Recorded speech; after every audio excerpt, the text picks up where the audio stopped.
Olá, meus amigos, meus irmãos, graça e paz, tudo bem? Aqui quem está falando é seu irmão em Cristo, Rogério de Jesus. E é sempre um prazer, um privilégio, uma alegria poder compartilhar o entendimento gerado pelo Evangelho da graça de Deus. Este Evangelho que revela a nossa condição e a nossa posição diante do Eterno.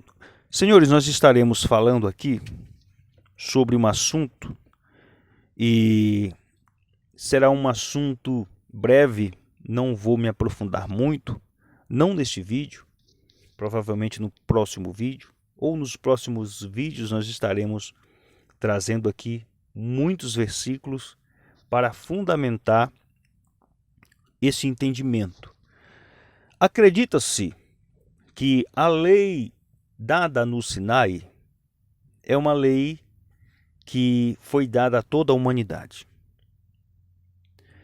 Acredita-se também que a igreja do Novo Pacto também está submissa àquela lei.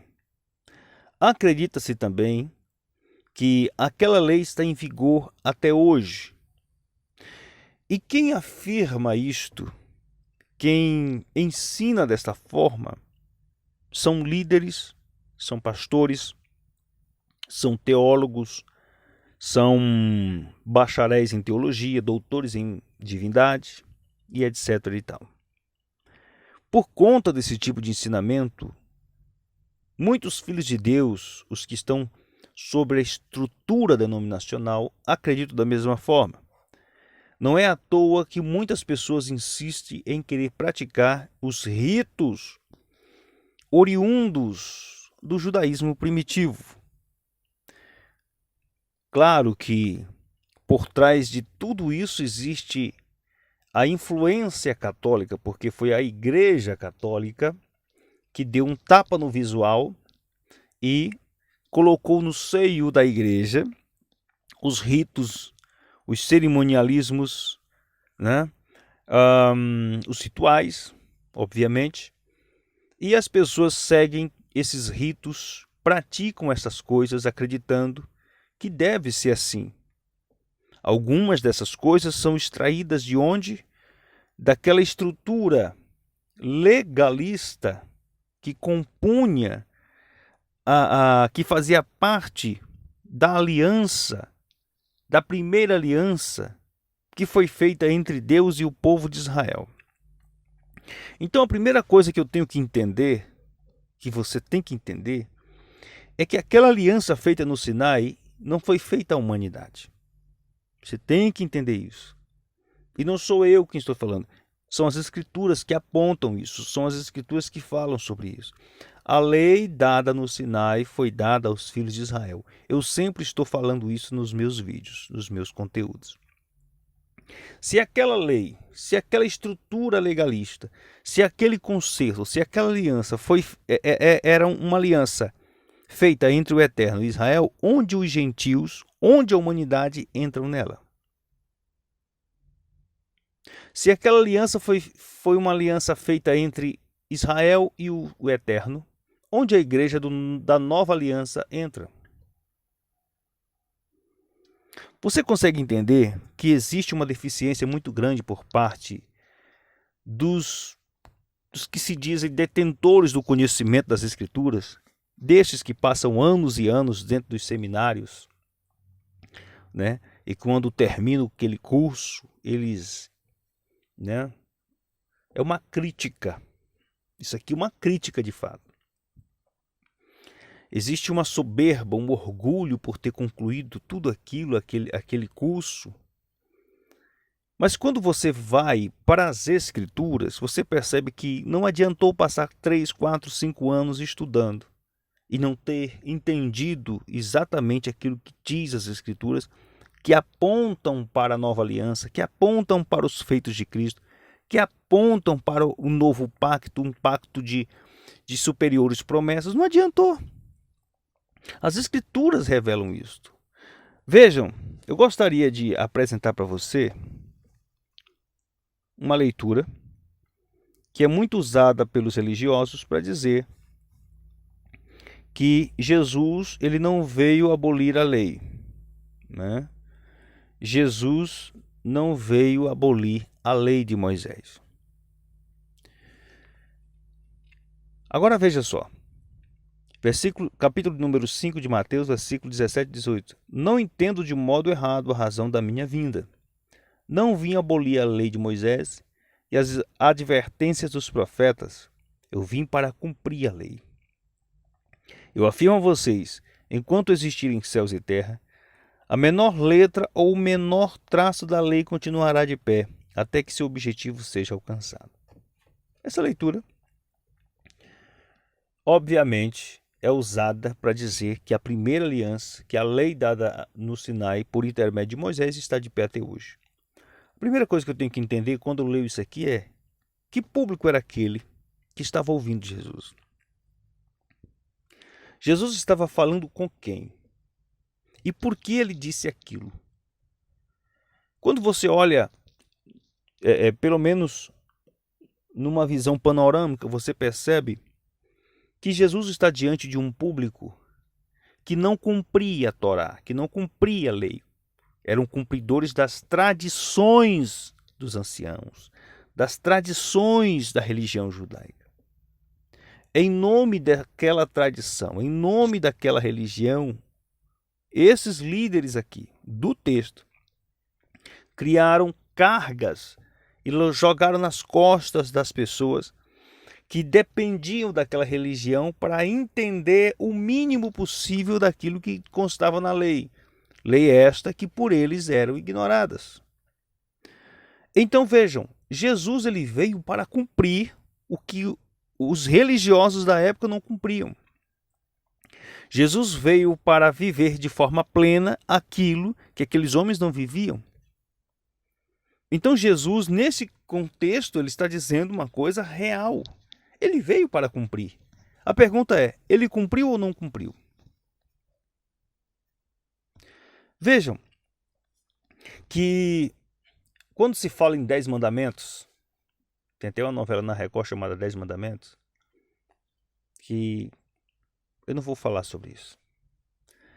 Quando se fala em 10 mandamentos, as pessoas dizem o seguinte, que aqueles mandamentos servem para os dias atuais, e quando se questiona sobre alguns dos mandamentos, né, as pessoas dizem assim, então que quem não cumpre os mandamentos vai fazer o quê?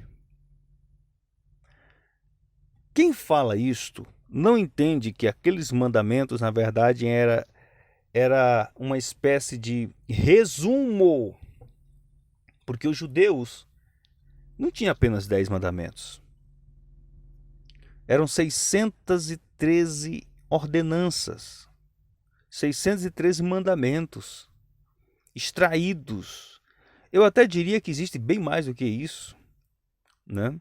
Foi Maimônides, um judeu, um teólogo, um estudioso, um rabino, que criou esta seleção de 613 mandamentos. Depois eu vou estar comentando sobre este rabino. Ou seja, eram mandamentos para tudo para tudo que você possa imaginar. Agora, Jesus ele veio abolir isto. Veja o que o Eterno revelou ao apóstolo Paulo. Aí você vai tirar as conclusões se aquela primeira aliança está de pé ou não. Vamos lá?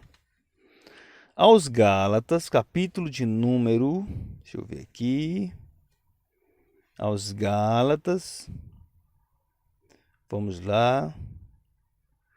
Aos Gálatas, capítulo de número 3. Olha só. Aos Gálatas, capítulo número 3. Versículo de número 9, 10 e 11, que diz: E assim acontece, todos aqueles que são da fé participam da mesma bênção que Abraão, homem de fé, recebeu. Já aqueles que confiam que as leis judaicas podem salvá-los estão debaixo da maldição.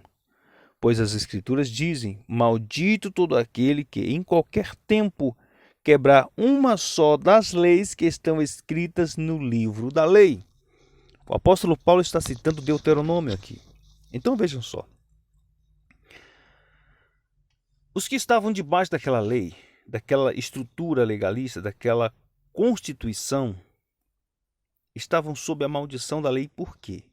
Porque eram incapazes de cumprir o que a lei ordenava. Se eles eram incapazes de cumprir,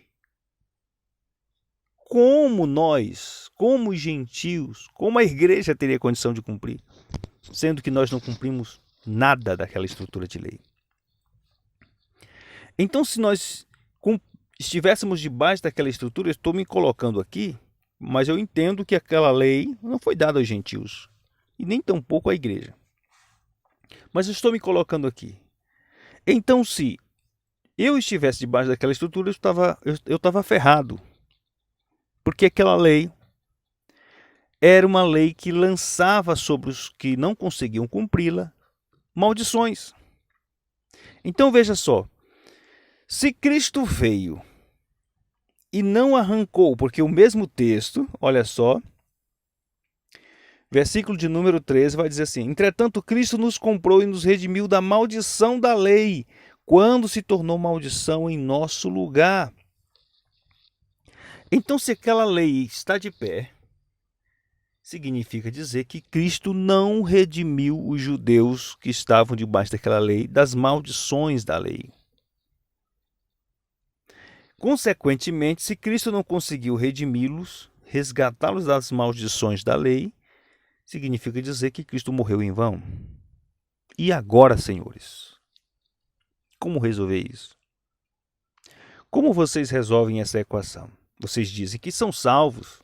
Estou falando aqui com os que afirmam que estão debaixo da lei. Com os religiosos, eu estou me referindo aos que ainda não entenderam a dimensão da graça de Deus revelada através do evangelho pregado pelo apóstolo Paulo, que por sinal foi revelado a ele pelo Cristo ressuscitado. Olha só que loucura, né? Então veja só, nós temos aqui problemas. Primeiro, estamos debaixo de uma estrutura de lei que lançou maldições sobre os que não cumprem, e a igreja não cumpre lei, embora ela diz que está debaixo. Segundo, Cristo não redimiu os que estavam debaixo da lei, significa dizer que estamos sob a maldição da lei. E terceiro, não somos salvos. Tem mais uma. Se Cristo não os redimiu da maldição da lei, se estamos debaixo das maldições, não somos salvos, Cristo morreu em vão. Então, querido, está todo mundo perdido. Está todo mundo perdido. Agora entenda, Cristo, quando ele veio, ele cumpriu aquele sangue que foi derramado, isso consta nos profetas, serviu para redimir os que estavam sob a estrutura da lei. Veja só, capítulo de número 4 dos Gálatas, vejam só, versículo de número... vamos ler a partir do versículo 1 para você entender. Lembre-se, porém, disto que se um pai morrer e deixar uma grande herança para seu filho pequeno, essa criança até crescer não difere de um escravo, apesar de ser o dono de tudo. Esse público que recebeu essa epístola era um público conhecedor da Torá, conhecedor das leis, conhecedor da Constituição que compunha aquela primeira aliança que foi dada no Sinai para os filhos de Israel, ou seja, eram israelitas. Todas as comunidades que receberam estas epístolas do apóstolo Paulo eram comunidades mistas, compostas de judeus e de gentios. Então eles sabiam do que Paulo estava falando. Ok? Versículo 2. Ele tem de fazer aquilo que seus tutores e administradores mandarem, até atingir a idade determinada por seu pai. 3. E era assim que acontecia conosco. Veja que Paulo se inclui, conosco. Ele se incluía por quê? Porque ele era um israelita. Estava sob a estrutura da lei. Aí ele vai dizer, assim acontecia conosco antes da vinda de Cristo. Éramos escravos dos rudimentos elementares que dominam este mundo. Éramos escravos dos rudimentos. Quem entendeu o Evangelho da Graça sabe do que ele está falando aqui. Esses rudimentos elementares que dominavam este mundo. Este mundo aqui não era o cosmo, era o mundo da qual ele fazia parte, o mundo judaico, ok? Ou seja, ele está falando dos rudimentos, ou seja, de todos os elementos contidos na lei, que constava de mandamentos, que constava de ordenanças. Então aquilo eram os rudimentos elementares que dominavam o mundo judaico. Vou colocar aqui o óculos aqui. Versículo 4. Mas quando chegou o tempo certo, o tempo determinado por Deus, vírgula, ele enviou seu filho, nascido de mulher, nascido sob a lei, 5, para comprar a liberdade para nós que éramos escravos da lei, a fim de que ele nos pudesse adotar como seus próprios filhos. Veja que coisa linda. Cristo veio, enviado pelo Pai, nascido de uma mulher, nascido sob a lei, para redimir os que estavam sob a lei. Quem estava sob a lei? A humanidade? Não, os judeus. Você consegue entender isso? Então, se aquela aliança ainda está de pé, Cristo falhou nesta missão. Para encerrar, veja só, vamos encerrar aqui, mas eu gostaria de fazer uma última leitura, que está aqui aos Colossenses. Aos Colossenses, você pode conferir aí na sua Bíblia, se você quiser. Aos Colossenses, capítulo de número 2, versículo de número 14, que diz: havendo riscado a cédula que era contra nós nas suas ordenanças, veja, Paulo continua falando sobre a lei de Moisés, a qual de alguma maneira nos era contrária, e atirou do meio de nós, encravando-a na cruz. Despojando os principados e potestades, os expôs publicamente à vergonha, triunfando deles na cruz. Queridos, olha só que coisa interessante. O apóstolo Paulo faz uso de uma coisa muito presente nos períodos mais remotos. Quando um soberano substituía uma lei, aquela lei que havia sido substituída era colocada num poste bem alto para todos os cidadãos verem, ao passarem, lerem, saberem que aquelas ordenanças, que aquelas leis haviam sido revogadas. Paulo está fazendo uso disso aqui para dizer que na cruz, aquilo que era contrário aos judeus foi exposto, foi colocado lá em cima, no alto da cruz, de forma simbólica, de forma figurada, tipificando que Cristo havia substituído através do seu sangue aquela primeira aliança, e que a nova aliança estabelecida por Deus, sancionada pelo sangue de Jesus, já estava em curso no âmbito espiritual. Aí veja só, versículo de número 15, despojando os principados e potestades. Principados e potestades não tem nada a ver com o que é ensinado dentro das religiões. Principados e potestades são títulos dados às autoridades, sejam elas religiosas ou políticas, que compunham o cenário judaico, que compunham o cenário religioso do tempo de Jesus. Ou seja, enquanto aqueles principados e potestades judaicos acreditavam que estavam vencendo Jesus na cruz, Jesus, na verdade, estava expondo eles a uma vergonha eterna, porque na cruz Jesus venceu todos eles. Ok, queridos?